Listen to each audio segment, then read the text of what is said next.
Jason, your background is steeped in the strategic development of new technologies and data analytics, which is absolutely so relevant for the AV market at the moment.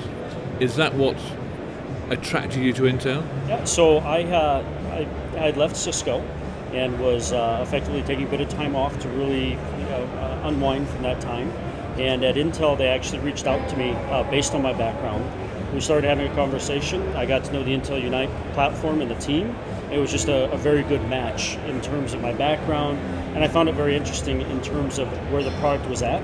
With very little marketing and the like, they already have almost 1 million units out in the marketplace. So I feel like I'm really being handed almost the golden ticket of a great product already with a lot of inertia, and being able to take it to the next level and scale it with my background. Presumably Intel found your experience in the strategic development of new technology and data analytics that's a crucial skill at a time in the market where such skills are so required. So part of the reason I've been brought in is to really bring a collaboration mindset. The team's done a great job of where they've gotten thus far, but really bring that industry knowledge and know-how. And my background really is about product engineering, how you go to market with the product, how you position it, the strategy. So I'm really looking to come up to speed on everything that Intel does, because for me, the new thing at Intel is its go-to-market motion is going to be different than what I had experienced at Cisco and elsewhere. And really coming up to speed on that, so as I set the North Star strategy for the platform, it really resonates with the whole partner ecosystem that Intel actually has. What was your initial assessment of the AV market? So from my perspective, I come from a little bit of the bubble of collaboration because I've been in the space now for quite some time. So I see things a little bit differently.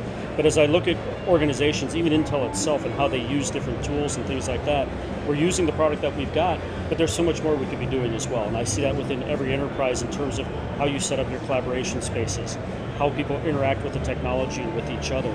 We're a long ways off from really creating those, shall we say, magical experiences for end users when they walk into a collaboration space and stuff just works.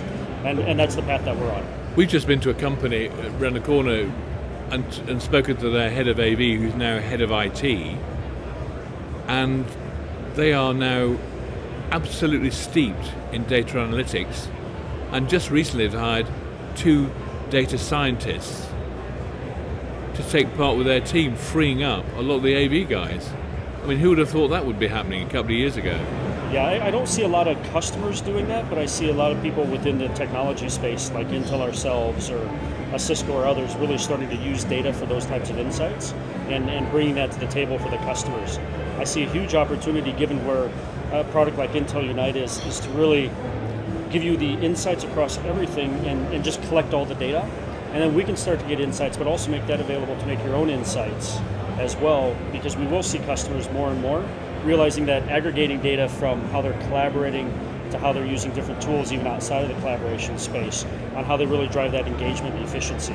And so I think you will start to see it, but it's in its early days as it concerns the customers. We've seen 3 versions of Intel over the years, haven't we? From the chip manufacturer servers to the one that's looking at clever software for data analytics to the one that's now focusing on collaboration. Correct, and that's one of the reasons this opportunity excited me coming to Intel actually, is that Intel is transforming. They're getting more into software, more into cloud services. If you look at the acquisitions that have been made and just where they're generally going, understanding that there's a whole ecosystem you can create to drive benefit for the customers on both driving our technologies into the customer, whether it be our CPUs, our graphics, things like this, but then also providing the add-on services around that to really get the most out of what you're doing with the technology. We're feeling that manufacturers are trying to get much closer to customers. How much interaction is Intel going to have with its customer base?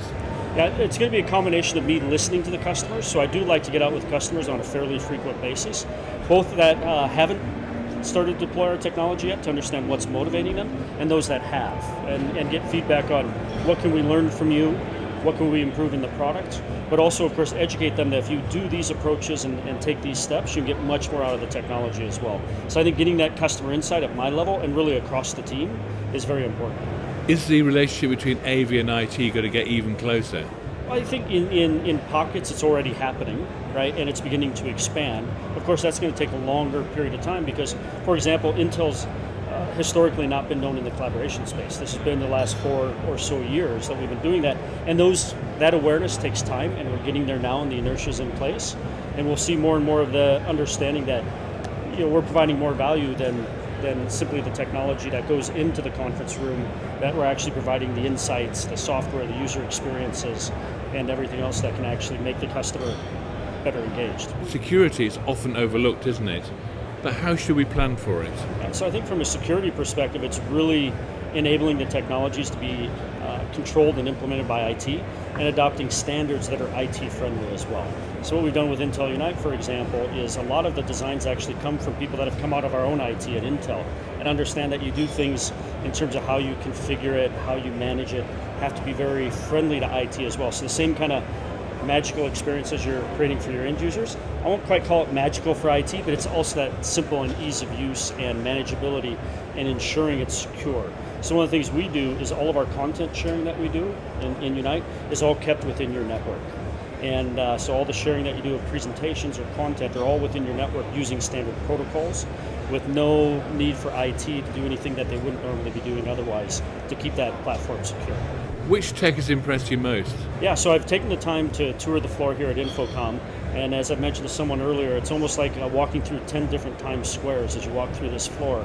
And there's been some amazing things, like there's a giant screen, I think that's 2 stories tall, that's crystal clear, over in a booth just a few over. That's just amazing. And then another booth where they're showing holographic technology without the need for any eyewear. And you look at the lights, and even though it's brightly lit, everything's there, they're crystal clear, they look 3D, they really pop out. So there's just some amazing things at the show here. How is AV going to deal with the cloud in the long term? Yeah, so in terms of the advent of the cloud and the cloud becoming more pervasive, is I've seen a trend over time where organizations will say, I will absolutely not do the cloud. It's got to be premise connected. And there will still be those that are highly regulated environments like financial services that have certain constraints. But more and more I saw a trend towards, okay, we're going to move into the cloud. And we're going to start with moving in some of maybe our CRM or our different data services that we may have. And from the AV market perspective, it's really that combination of what's that balance of what's in the cloud versus what you're doing locally.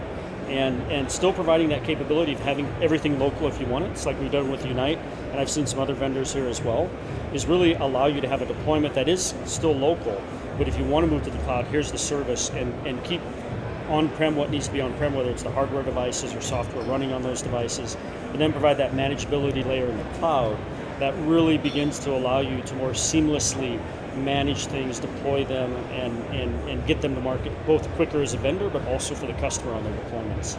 So I do see a trend where that's going to become more and more prevalent, but of course it's going to take time as they get comfortable with the security aspects, the regulatory aspects, and things like this in deploying cloud technologies. How will hitherto proprietary environments deal with interoperability? Well, that's got to come, hasn't it? Well, I've been an advocate for it my whole career. I've done open source technology, I've created APIs for different cloud platforms and things like this. So I'm a very big proponent of interoperability and openness, because the way I see it is that if you're providing especially cloud services and capabilities like this, what you're really trying to do is get to the end user and get them using your service. And the more vectors that you can do that in, the better it is for them to give them those choices. And I think now we're beginning to see both things happening. Of course, a company, if they have a vertically integrated solution where they've got the hardware, the software, and the cloud, of course they want to try and sell that to you, right, and have you have the whole thing.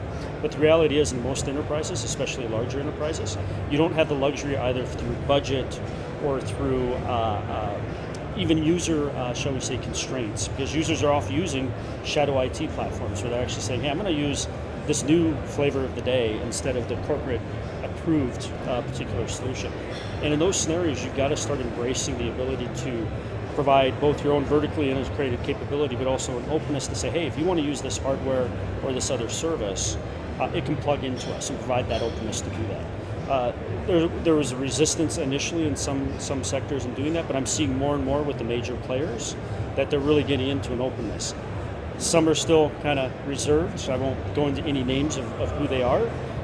But even there, we're going to, I believe, see them start to open up more and more over time as well. So I think it's an imperative that everyone needs to do if you really want to expand the reach of your services and create user experiences that your users want at the end of the day.